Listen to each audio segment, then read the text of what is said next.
just the willingness to come in here every day and put in good work.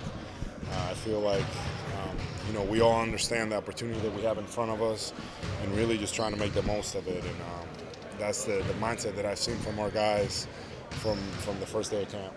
How are you looking at this stretch? I mean, for the next week or half and a half or so, but January in general, a bunch of tough games. But we have to focus obviously on the game tomorrow. That's the most important thing to us. Continuing to protect home court, and really can't get caught up in in looking too far ahead. What was your reaction when the team got Kristaps over the summer, and where have you seen him impact the team most through the first quarter of the season?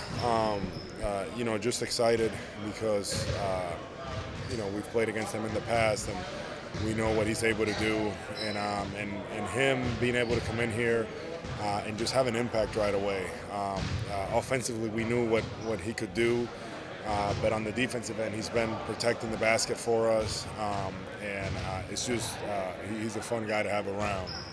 It's just overall. So we're very fortunate to have him here, and he's the kind of guy that he's hungry and he wants to continue to get better, and obviously, like all of us, he's trying to win, but like you can just see it. He's hungry. He just wants to be better, and the more comfortable he gets, the more that you see how well he's starting to continue to play. What are some of the things you're learning about him as a person, as a teammate, since you've gotten to know him here? He's pretty laid back, very, very laid back guy off the court and things like that. And then as a teammate, just he's going out there trying to put pressure on the defense and attack any way that he can. And I've said it earlier this year, but defensively, I think that's what's kind of stuck out to me a little more. I don't remember him being. Maybe he was, but I just didn't recall it. But like here, I feel like he's really defensively, trying to protect the rim for us, and understand that he has to be really good defensively for us to be a great team. Now, did you ever envision yourself playing 17 years?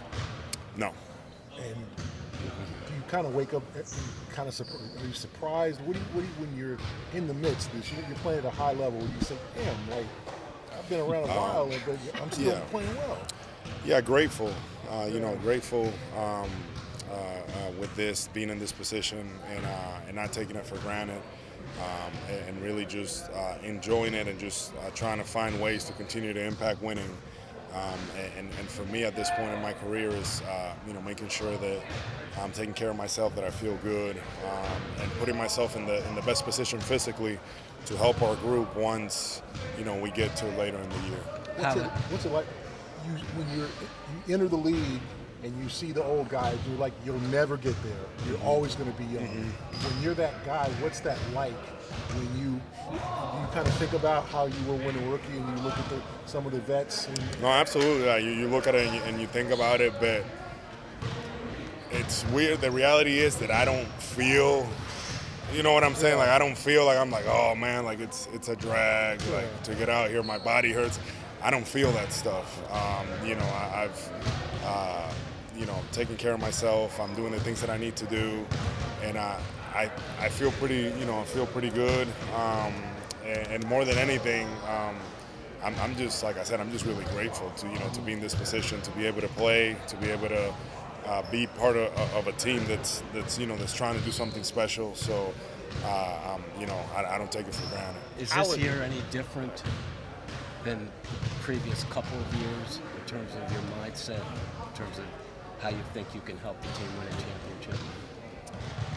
And now I wouldn't say, because my whole thing, it's always trying to impact the game defensively. That's like the thing that I try to focus on, and how I can bring energy to the team and how I can help us win. So that's my approach, and it really doesn't change. My teammates know, and the guys know what I'm about, and it's trying to compete and trying to win and put ourselves in the best position, so the mindset doesn't change. Al, I know you said we're not looking ahead, but we know what Januaries are like in the NBA, especially for a team that's kind of established itself as the top team. how do you avoid some of the pitfalls moving forward of like, let's just get through January? Not looking ahead. Not looking ahead to January and looking at the schedule. Like, I mean, I've looked at it, but I'm not gonna dwell spending time on, on that part of it. Like, I think the biggest thing for us is, and we've had this approach, and it's been good, and we're gonna be tested on it. I'm not saying we're gonna be tested on it this month, and it's, continuing to do the game to game and focusing on Utah for tomorrow, and understand that, we have to perform well and protect home court like we've been doing all season. And we'll talk, at the end of January, see how we did. But, taking it game to game. How much pride are you taking in that home court winning streak? Because if you get a win tomorrow, that ties the franchise record to start the season. I mean, it's just continuing, just to play well, to play well at home. Not necessarily thinking about records or anything like that. It's just continue to play good basketball, and the Garden's been great, man. Like, it's funny because Kristaps or O'Shea or some of these guys, like, they haven't played here before in this manner, and they're always like, man, like, is it always like this, and things like that. Like, they can't believe it, like, because it's pretty special how how much the fans get into it, how the crowd gets, and it just really gets us. It really motivates us, gets us going, and we just want to keep, trying to ride that momentum. What are kind of the hows and the whys of how you've been able to maintain this level of success, particularly against younger players? The league gets quicker, younger, more athletic. Yeah, I mean, just for me, just taking care of myself the best way that I can, but also continuing to learn. I feel like you can never stop learning, and you want to make sure that you see how the game is going, and obviously you keep some things that you do well, but there are other things that you're going to be challenged, and you have to be able to try to grow in different areas. And that's been my case, and even now, like, I'm still trying to figure things out and seeing how I can have more of an impact, on the floor. But I think as a player, in general, you have to have a growth mindset, and I think that's the difference to be able to play this long at this level. Final question, Ralph? Good? Thank you. Thank you, Al. Thank you, guys. Yep.